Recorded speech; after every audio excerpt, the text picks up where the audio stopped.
अल्लाह के नबी के एक सहाबी थे, उनका नाम था जुलैबीब रज़ी अल्लाह ताला अन्हु।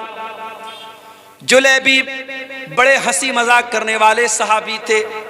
वो अल्लाह के नबी के पास आते थे, हंसी मजाक करते थे, अल्लाह के नबी को हंसाया करते थे। जुलैबीब रज़ी अल्लाह ताला अन्हु के चेहरे पर चेचक के कुछ दाग भी थे, उनके चेहरे पर कई दाग थे। वो ज्यादा खूबसूरत भी नहीं थे, काले कलूटे थे। एक मर्तबा अल्लाह के प्यारे नबी ने हजरत जुलैबीब से पूछा कि ऐ जुलैबीब, क्या तुम्हारी शादी हो गई है? जुलैबीब ने कहा नहीं अल्लाह के नबी, मेरी शादी तो नहीं हुई है। आपने कहा क्यों, शादी क्यों नहीं कर रहे हो? कहा अल्लाह के नबी, मैं गरीब आदमी हूँ, मेरे चेहरे पर चेचक के दाग भी निकले हुए हैं, मैं काला कलूटा भी हूँ, मुझे अच्छा रिश्ता नहीं मिलेगा, इसलिए मैं शादी नहीं कर पा रहा हूँ। आपने कहा कोई बात नहीं, हम तुम्हें एक अच्छा रिश्ता दिलाएंगे, हम तुम्हारी शादी कराएंगे। कुछ दिनों के बाद अल्लाह के नबी के पास एक अंसारी साहबी आते हैं। अय अल्लाह के नबी, मेरी बहुत खूबसूरत एक बेटी है, मैं अपनी बेटी के लिए एक अच्छा रिश्ता तलाश कर रहा हूँ। मेरी बेटी बहुत नेक है, दीनदार है, पांचों टाइम की नमाजी है, मुत्तकी और परहेजगार है मेरी बेटी। अय अल्लाह के नबी, मैं अपनी बेटी का निकाह करना चाहता हूँ, अगर कोई अच्छा रिश्ता हो तो बता दें। आपने कहा कि आपकी बेटी के लिए एक रिश्ता मेरे पास है। सहाबी बहुत खुश हो गए, कहा अल्लाह के नबी जल्दी बताइए किसका रिश्ता है? आपने कहा हम तुम्हारी बेटी की शादी जुलैबीब से करना चाहते हैं। सहाबी जानते थे जुलैबीब को, सहाबी के माथे पर बल पड़ गया, लेकिन चूंकि अल्लाह के नबी की बात थी इसलिए कुछ कह भी नहीं सकते थे। कहा अल्लाह के नबी, मैं एक मर्तबा अपने घर में मशवरा कर लेता हूं, उसके बाद आपको कोई जवाब देता हूं। अंसारी साहबी अपने घर आए, बड़े गौर से सुनना मेरे प्यारे साथियों, नबी के दौर में, सहाबा के दौर में शादियां कैसे होती थी और रिश्ते कैसे होते थे, जरा गौर करना। अंसारी साहबी अपने घर आए और अपनी बीवी से कहने लगे कि ऐ मेरी मोहतरमा, है मेरी बीवी, अल्लाह के प्यारे नबी ने हमें एक रिश्ता दिया है, हमारी बच्ची के लिए, हमारी बेटी के लिए एक रिश्ता पेश किया है। उसकी बीवी भी बहुत खुश हो गई। कहा किसका रिश्ता पेश किया अल्लाह के नबी ने? कहा है मेरी बीवी, अल्लाह के प्यारे नबी ने हमारी बेटी के लिए जुलैबीब का रिश्ता पेश किया है। वो औरत भी जानती थी जुलैबीब बड़े काले कलूटे साहबी हैं, उनके चेहरे पर दाग हैं और वो गरीब भी हैं।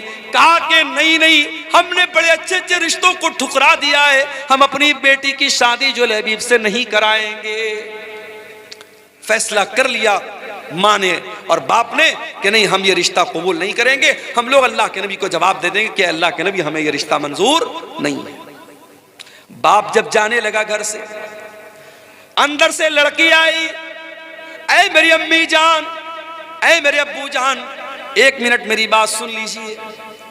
आप लोग ये रिश्ता पसंद नहीं कर रहे हैं, लेकिन आप ये भूल रहे हैं ये रिश्ता नबी ने पेश किया है, ये रिश्ता हमारे पास लाने वाले अल्लाह के नबी हैं।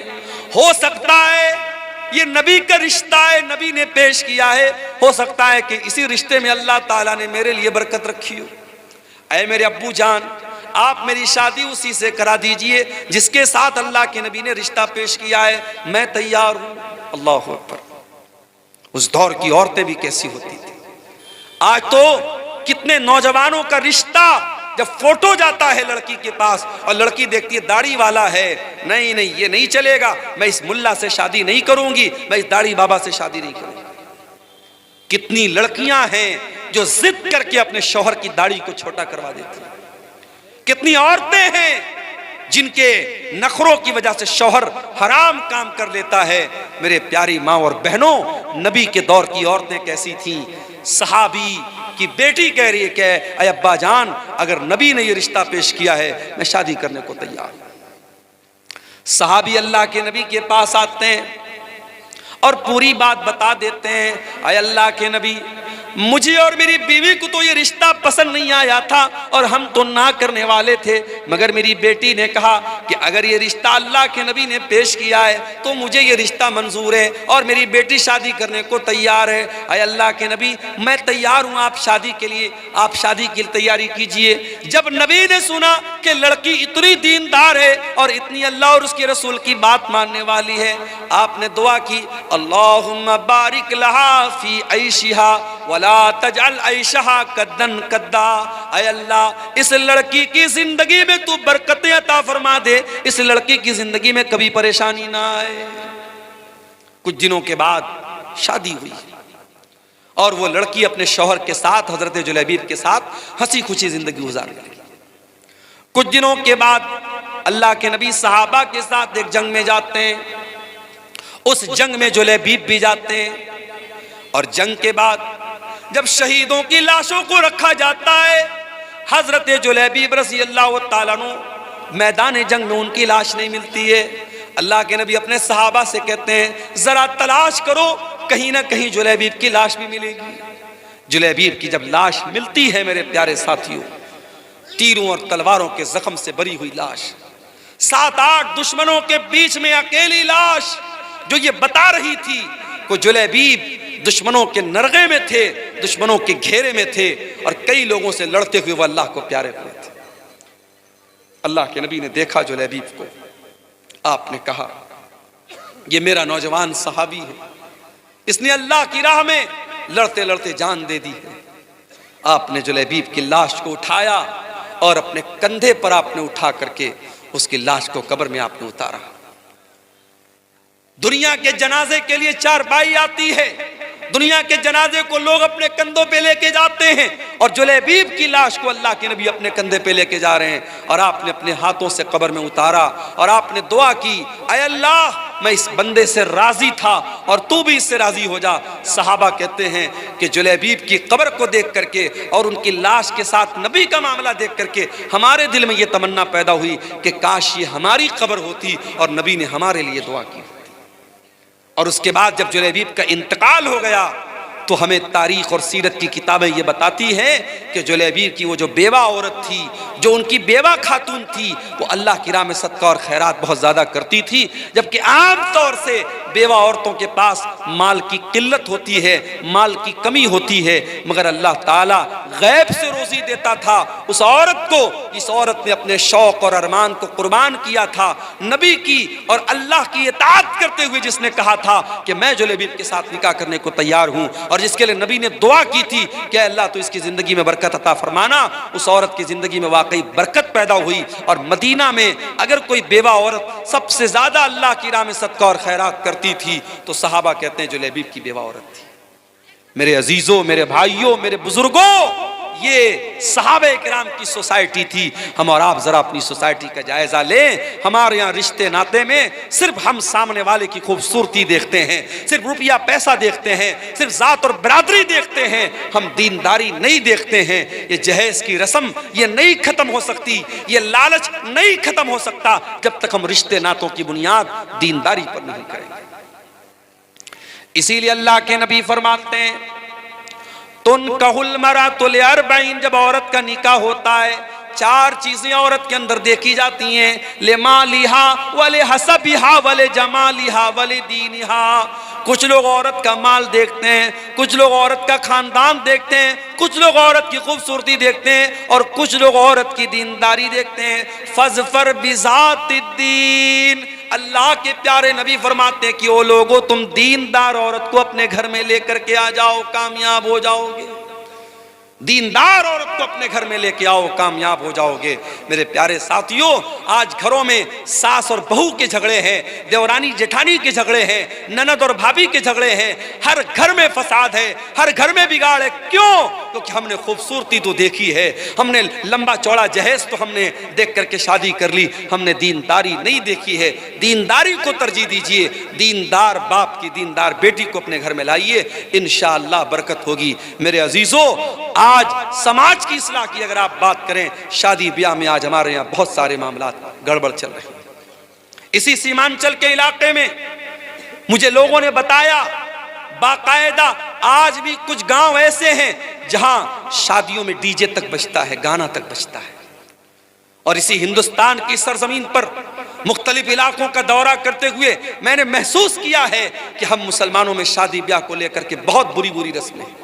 अभी मुंबई में परसों में गया था, जहां उलमा को ठहरने का इंतजाम किया गया था। एक मैरिज हॉल था, एक शादी हॉल था, ऊपर उलमा के रहने का इंतजाम किया गया था, नीचे कोई शादी हुई थी, मुसलमान की शादी थी। और सामने जहेज, सामने जो मंडप लगा हुआ था, मंडप में दुल्हन जो है सज करके संवर करके और लहंगा वगैरह पहन करके और मेकअप वगैरह करके बैठी हुई थी। और रिश्तेदार सब आ रहे हैं, मर्द भी आ रहे हैं, औरतें भी आ रही हैं और सब उसको देख रहे हैं।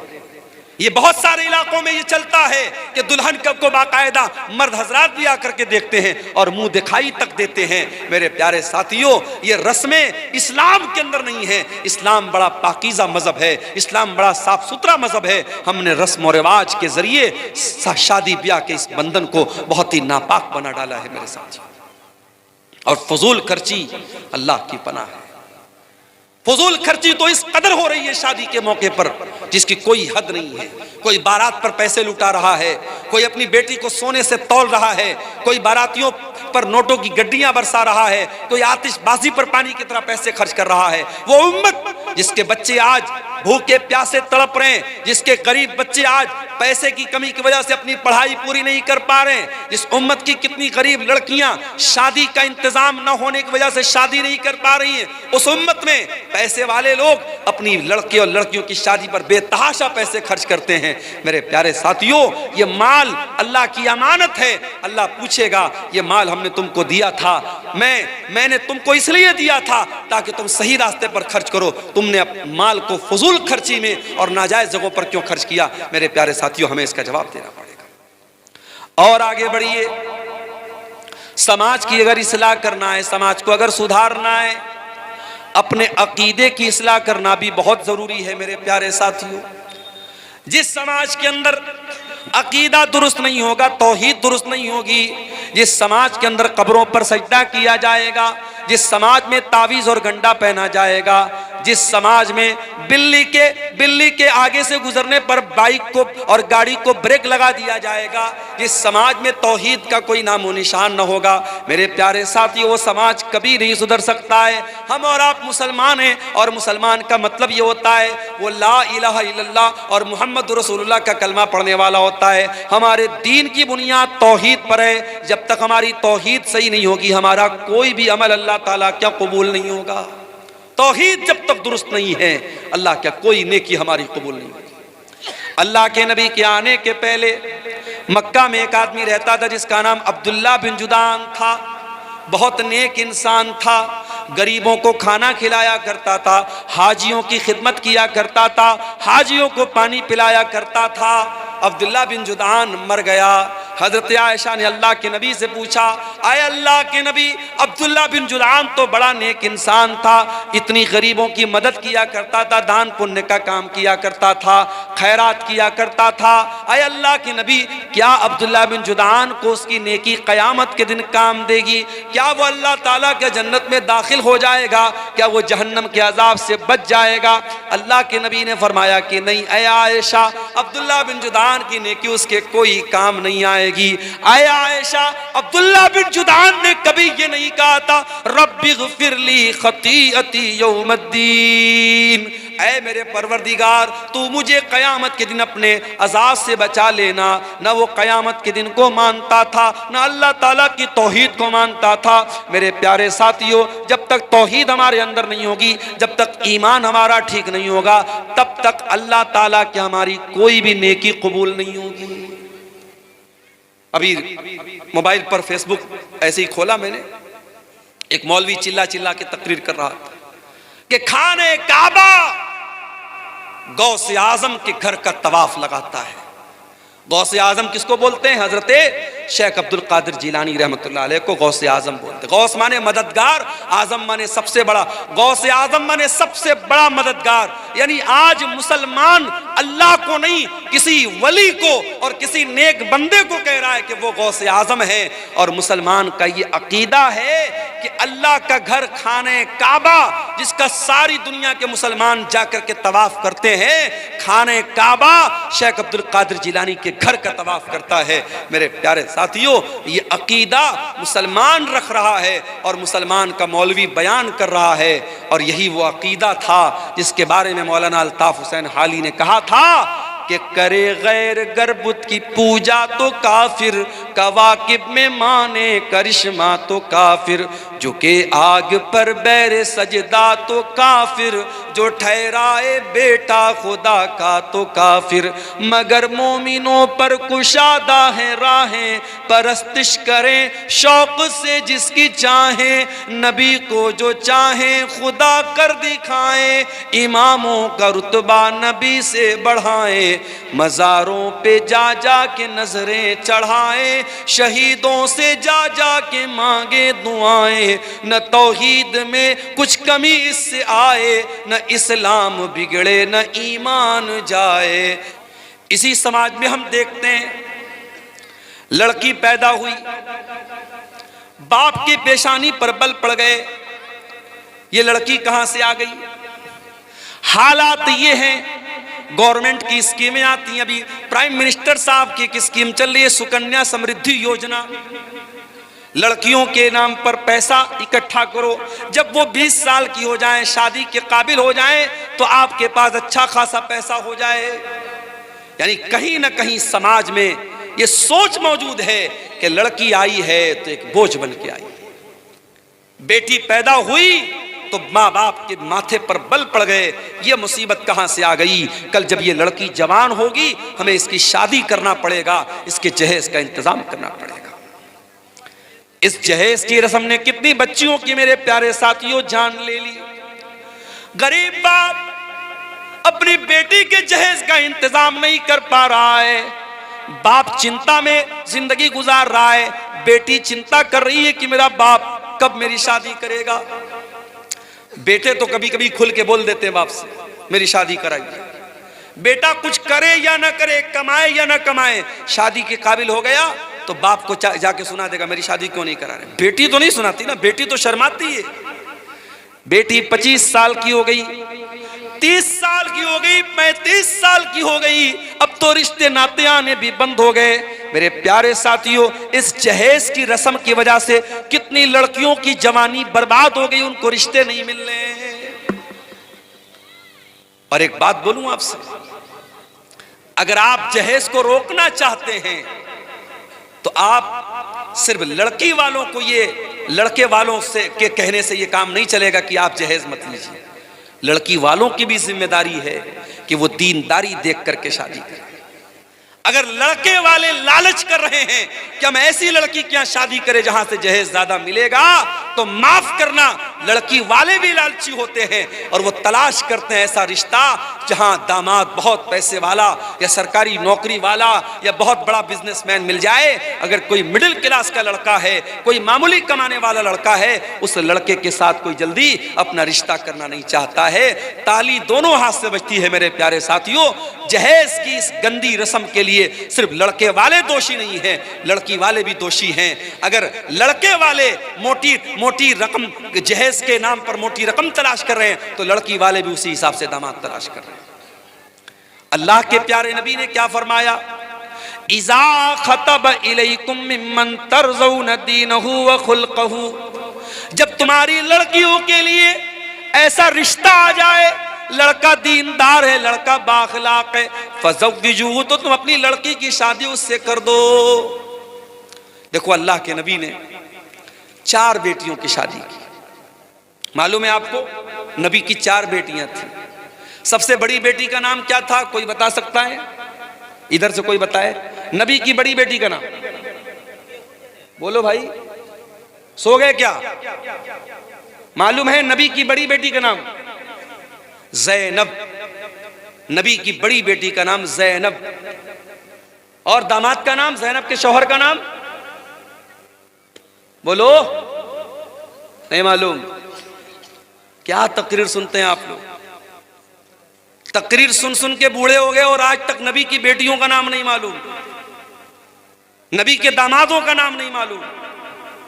नबी की बड़ी बेटी का नाम जैनब और जैनब के शौहर का नाम था अबुल आस बिन रबी रजी अल्लाह ताला। नबी की दूसरी बेटी नाम था रुकैया, उनके शौहर का नाम उस्मान गनी। रुकैया का इंतकाल हो गया, नबी ने अपनी तीसरी बेटी की शादी हजरत उस्मान से कर दी। तीसरी बेटी का नाम था उम्मे कुलसूम, इनकी शादी हुई हजरत उस्मान से। दुनिया में हजरत उस्मान इकलौते ऐसे इंसान हैं जिनकी शादी में, जिनके निकाह में नबी की 2 बेटियां आई हैं। और रुकैया उनकी भी शादी हुई, और रुकैया का जब इंतकाल हुआ तो उम्मे कुलसूम की शादी हजरत उस्मान गनी से हुई।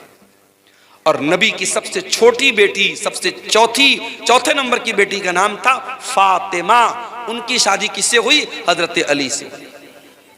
मेरे प्यारे साथियों, नबी ने अपने बेटियों के रिश्ते करने में दीनदारी देखी है। नबी ने रुपया पैसा नहीं देखा है, नबी ने जमीन और जायदाद नहीं देखी है। आपने सबसे लाडली बेटी, सबसे छोटी बेटी हजरत फातिमा का जब निकाह तय किया हजरत अली के साथ, हजरत अली के पास कुछ भी नहीं था। आपने अली से पूछा, क्या अली तुम्हारे पास क्या है? कहा, अल्लाह के नबी मेरे पास एक घोड़ा है, एक ज़रा है। आपने कहा कि घोड़ा अपने पास रखो, ज़रा बेच दो। ज़रा बोलते थे लोहे की एक ड्रेस होती थी जो जंग के मैदान में लोग पहनते थे। अल्लाह के नबी के हुक्म से हजरत अली ने वो अपनी ज़रा बेच दी, जिसको उस्मान गनी ने 380 दिरहम में खरीदा। और उसी पैसे से अल्लाह के नबी ने हजरत अली से कहा कि महर का इंतजाम करो, क्योंकि हजरत अली अल्लाह के नबी के दामाद भी थे। और हजरत अली किसके बेटे थे? अबू तालिब के बेटे थे। और अबू तालिब कौन थे? नबी के चचा थे। तो नबी ने अपने चचा के इंतकाल के बाद हजरत अली को अपनी परवरिश में ले लिया था। तो हजरत अली के गार्जियन भी अल्लाह के नबी थे, तो इसलिए आप हजरत अली के बाप की हैसियत से भी ये शादी करा रहे थे। आपने हजरत अली से कहा तो महर का इंतजाम करो।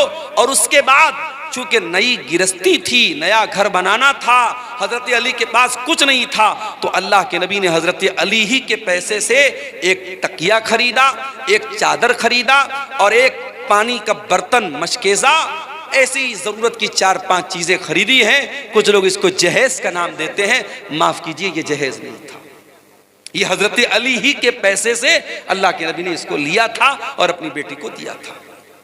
नबी ने रिश्ते में क्या देखा? दीनदारी देखी है मेरे प्यारे साथी। वल्लाह आज मेरे पास ऐसे नौजवानों के भी फोन आते हैं जो बड़े दर्द के साथ और बड़ी तकलीफ के साथ कहते हैं कि मौलाना आज हमारी शादियां नहीं हो रही हैं, अच्छे रिश्ते नहीं मिल रहे, क्योंकि हमारे रिश्ते इसलिए रिजेक्ट हो रहे हैं क्योंकि लड़की वालों को लखपति और करोड़पति रिश्ते चाहिए, आला शानदार मकान चाहिए, सरकारी नौकरी चाहिए। हम दीनदार हैं, हम नमाजी हैं, हम बाखलाक हैं, हम तकवा के रास्ते पे चल रहे हैं, मगर हमें कोई बाप अपनी बेटी देने को तैयार नहीं है।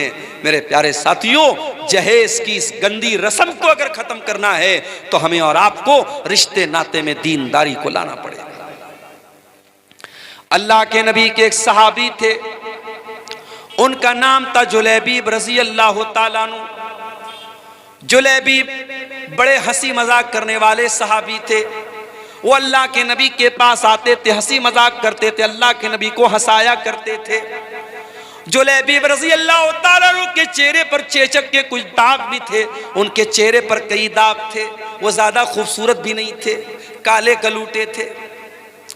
एक मर्तबा अल्लाह के प्यारे नबी ने हजरत जुलैबीब से पूछा कि ऐ जुलैबीब, क्या तुम्हारी शादी हो गई है? जुलैबीब ने कहा नहीं है अल्लाह के नबी, मेरी शादी तो नहीं हुई है। आपने कहा क्यों शादी क्यों नहीं कर रहे हो? कहा अल्लाह के नबी, मैं गरीब आदमी हूँ, मेरे चेहरे पर चेचक के दाग भी निकले हुए हैं, मैं काला कलूटा भी हूँ, मुझे अच्छा रिश्ता नहीं मिलेगा, इसलिए मैं शादी नहीं कर पा रहा हूँ। आपने कहा कोई बात नहीं, हम तुम्हें एक अच्छा रिश्ता दिलाएंगे, हम तुम्हारी शादी कराएंगे। कुछ दिनों के बाद अल्लाह के नबी के पास एक अंसारी साहबी आते हैं, अय अल्लाह के नबी, मेरी बहुत खूबसूरत एक बेटी है, मैं अपनी बेटी के लिए एक अच्छा रिश्ता तलाश कर रहा हूँ, मेरी बेटी बहुत नेक है, दीनदार है, पांचों टाइम की नमाजी है, मुत्तकी और परहेजगार है मेरी बेटी। अय अल्लाह के नबी, मैं अपनी बेटी का निकाह करना चाहता हूं, अगर कोई अच्छा रिश्ता हो तो बता दे। आपने कहा कि आपकी बेटी के लिए एक रिश्ता मेरे पास है।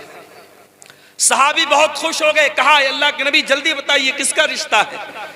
आपने कहा हम तुम्हारी बेटी की शादी जुलैबीब से करना चाहते हैं। सहाबी जानते थे जुलैबीब को, सहाबी के माथे पर बल पड़ गया, लेकिन चूंकि अल्लाह के नबी की बात थी इसलिए कुछ कह भी नहीं सकते थे।